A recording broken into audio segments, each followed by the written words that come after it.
రావణుడు నిజమైన సీతను తీసుకువెళ్ళాడా? రైట్. నమస్తే.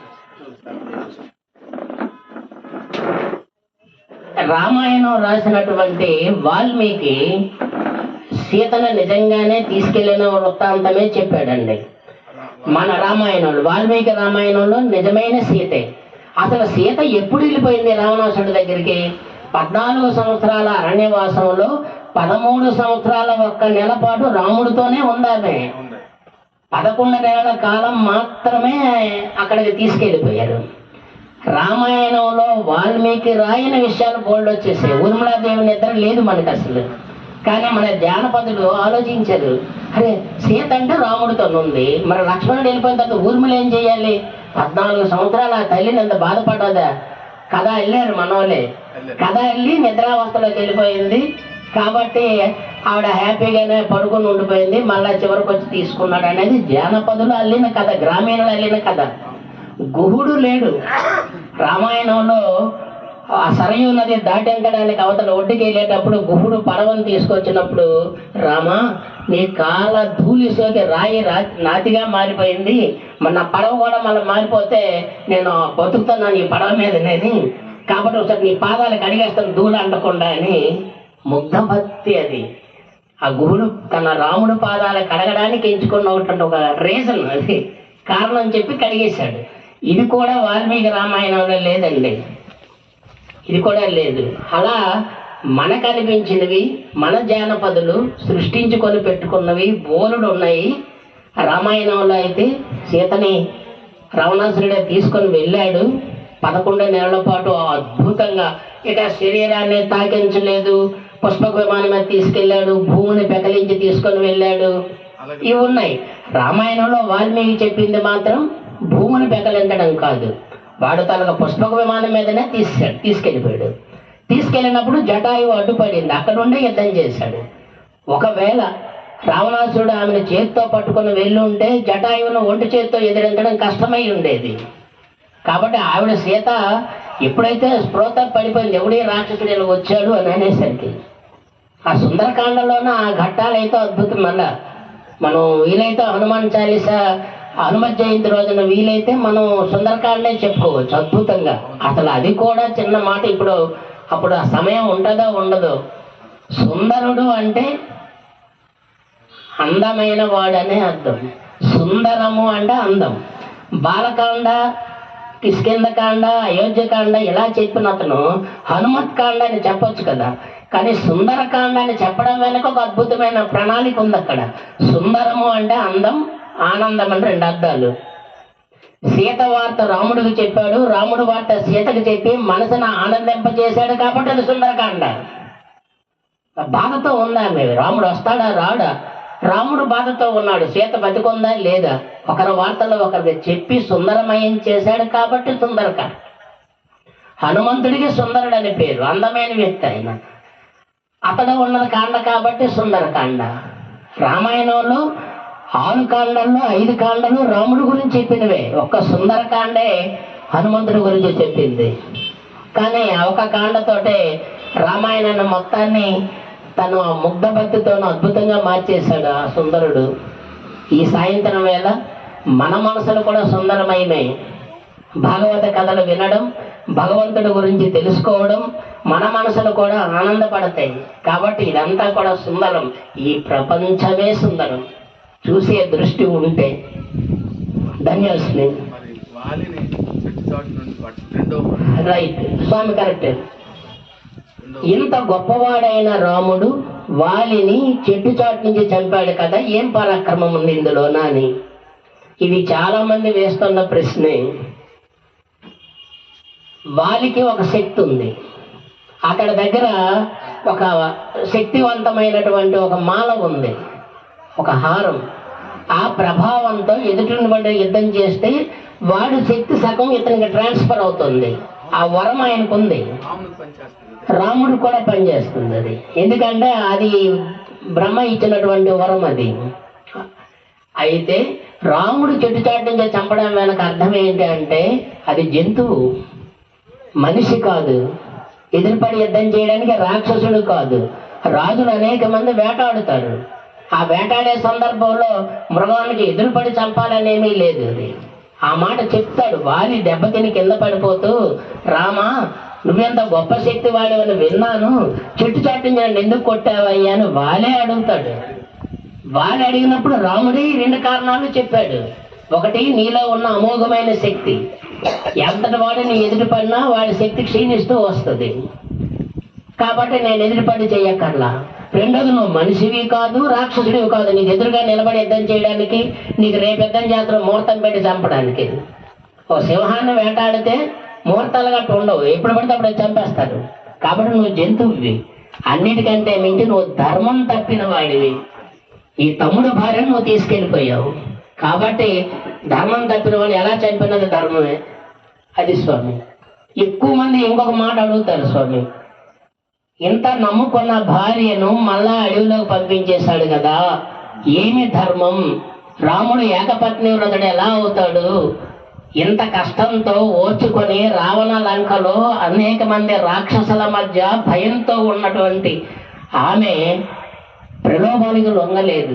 రావణాసుడు ఎన్నో ఆశ చూపించాడు, నిన్నే పట్టపరాయణ చేస్తానన్నాడు, అయినా సరే ముఖం కూడా చూడలేదు ఆమె. అలాంటి ఆమె నీ మీద మనసు పెట్టుకుంటే నువ్వు అగ్ని ప్రవేశం చేయమన్నావు. ఫెమినిస్టులు అంటారండి, స్త్రీవాద దృక్పథంతో ఉన్న వారిని ఇంగ్లీషులో ఫెమినిస్టులు అంటారు.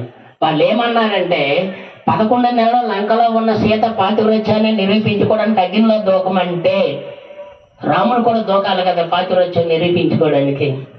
ఇది స్త్రీవాద దృక్పథంతో అడిగిన ప్రశ్న. అప్పుడు రాముడు చెప్పిన సందేశం తర్వాత ఏం తెలిసిందంటే, తనకి సీత పట్ల అచంచలమైన నమ్మకం ఉంది, కానీ జనానికి లేకపోవచ్చు. వాళ్ళ కోసమే అగ్ని పునీత సీత అని అతనికి తెలుసు. అగ్నిలోకి వచ్చినా బయటకు వస్తుంది, కాలిన బంగారంలో దగదగ మెరుసుకుంటూ వస్తుంది. ఆమెకు అసలు ఆ కల్మషం అంటదు కాబట్టి ధైర్యంగా అగ్ని ప్రవేశం చేయమన్నాడు. ఆమె కూడా అగ్ని పునీత బయటకు వచ్చింది, సమాజానికి సందేశం ఇచ్చింది, నేనేం తప్పు చేయలేదు.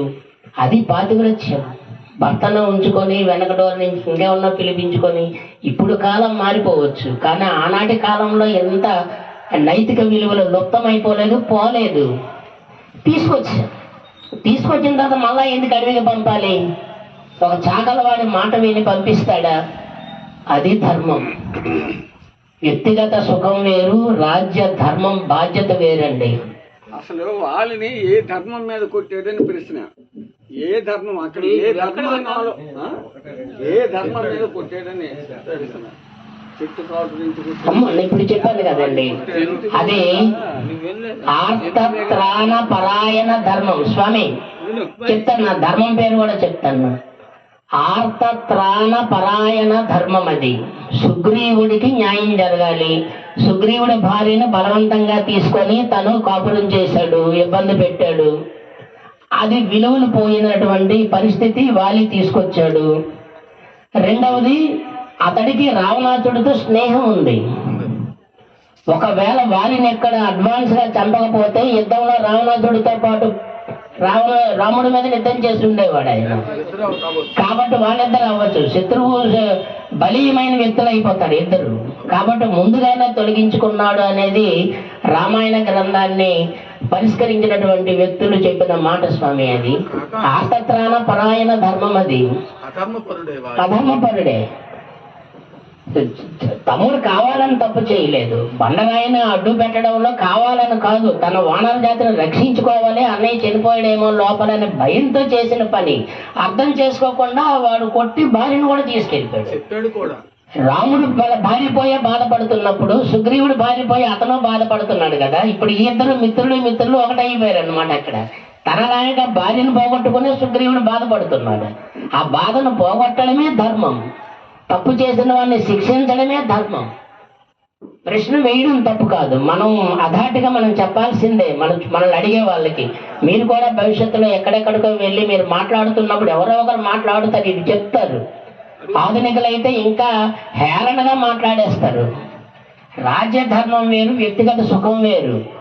అక్కడ ఇప్పుడు లాల్ బహదూర్ శాస్త్రి గారు మనకి రైల్వే శాఖ మంత్రిగా ఉన్నప్పుడు ఒక దగ్గర యాక్సిడెంట్ జరిగితే పదవికి రాజీనామా చేశాడు. నైతిక బాధ్యత అది. ఇప్పుడు ఎన్ని తప్పులు జరిగినా కుర్చీ వదలరు, పట్టుకొని నిలబడుతూనే ఉంటారు. నిన్న మొన్న మమతా బెనర్జీ గారు ఓడిపోయినా సరే నేను సీఎం పదవికి రాజీనామా చేయను అన్నది.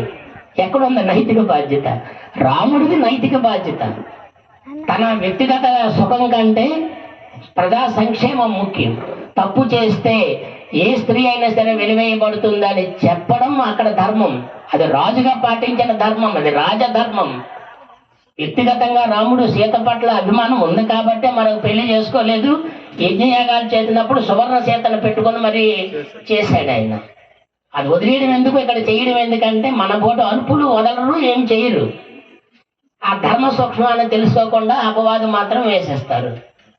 రాముడు ఎందుకనంటే ఇది గొప్ప రాజధర్మం. రాజు అంటే ఎలా ఉండాలి, మంత్రి అంటే ఎలా ఉండాలి, ముఖ్యమంత్రి అంటే ఎలా ఉండాలి, ప్రధానమంత్రి ఎలా ఉండాలి, నైతికత ఎలా పాటించాలి. పెద్దవాళ్ళు చెప్పించారు.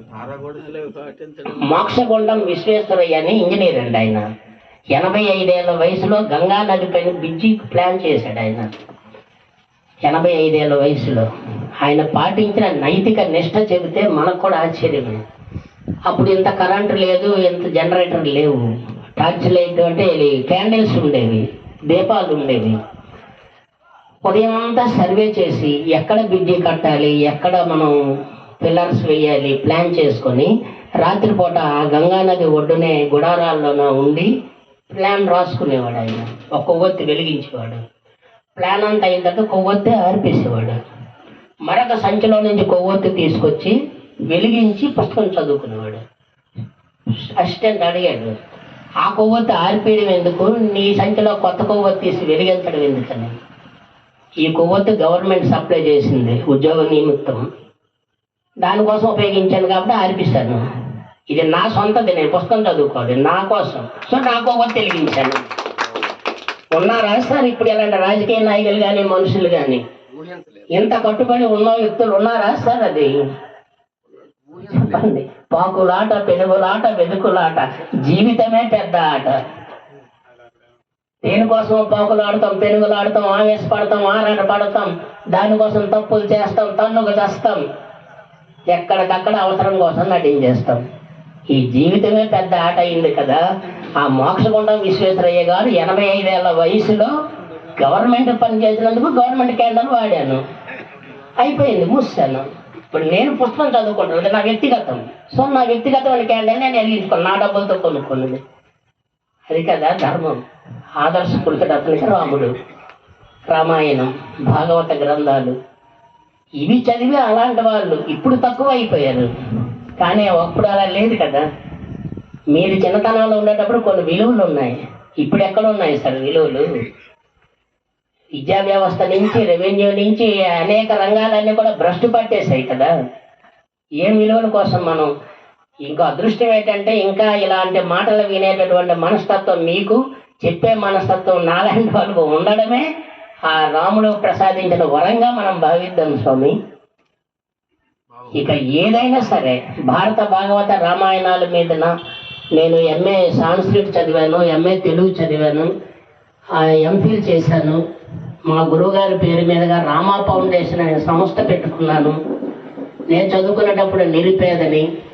మా గురువుగారు రామచంద్రమూర్తి గారు ప్రిన్సిపాల్గా ఉన్నారు, జిల్లెళ్ళమూడి అమ్మ దగ్గర చదివాను. ఆయన పేరు మీదుగా రామా ఫౌండేషన్ 5250 రక్తదానాలు చేశాను. కేవలం నా స్టూడెంట్సే నా సంఘ సభ్యులు, పెద్దలు ఎవరూ లేరండి అక్కడ. 30 ఏళ్ళ నా ఉపాధ్యాయ వృత్తిలో నా విద్యార్థులే నాకు బృంద సభ్యులు. అనేక సేవా కార్యక్రమాలు, సామాజికం, సాహిత్యం, ఆధ్యాత్మికం 3 రంగాల్లో కూడా నేను సర్వీస్ చేస్తూనే ఉన్నాను.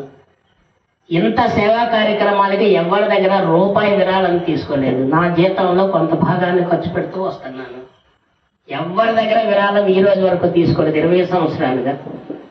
నాకు ఈ జీవితాన్ని ఇచ్చిన మా గురువు గారి పేరు మీదన రామచంద్రమూర్తి కాబట్టి రామ. మా మేనమామ గారి పేరు రామారావు, ఇద్దరి పేరులోనూ రాముడు ఉన్నాడు, అందుకే రామ ఫౌండేషన్. ఆ పేరు సాలూరేనా స్వామి? సాలూరే. సాలూరులోనే రామ కాలనీ ఉండేది, Rama colony foundation, Rama foundation. Rama colony Swamy complex దగ్గర ఉంటుంది.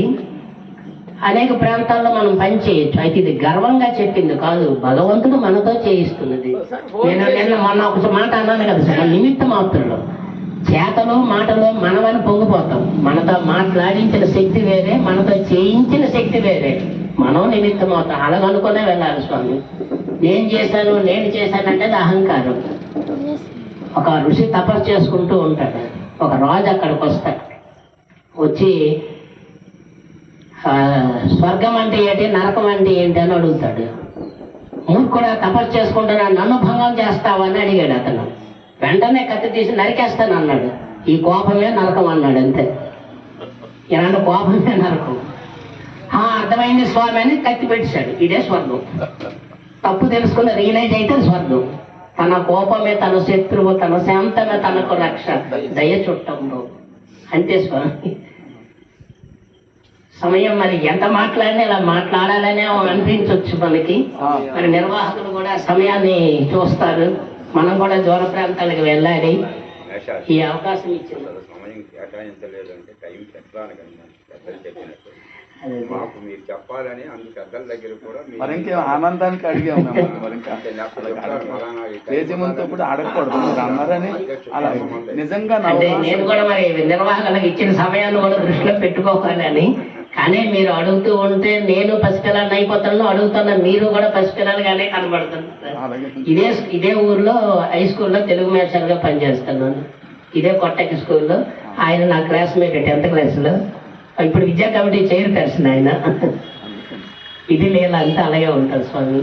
మీ పోటీ వారిని కలుసుకోవడం కూడా రుణానుబంధం ఉండాలి. మనం ఇలా కలుసుకున్నాము అంటే ఖచ్చితంగా ప్రతి కలయికకి ఒక కారణం ఏదో ఉంటుంది స్వామి. అదే అనుకుంటాను మనస్ఫూర్తిగా. ధన్యవాదాలు.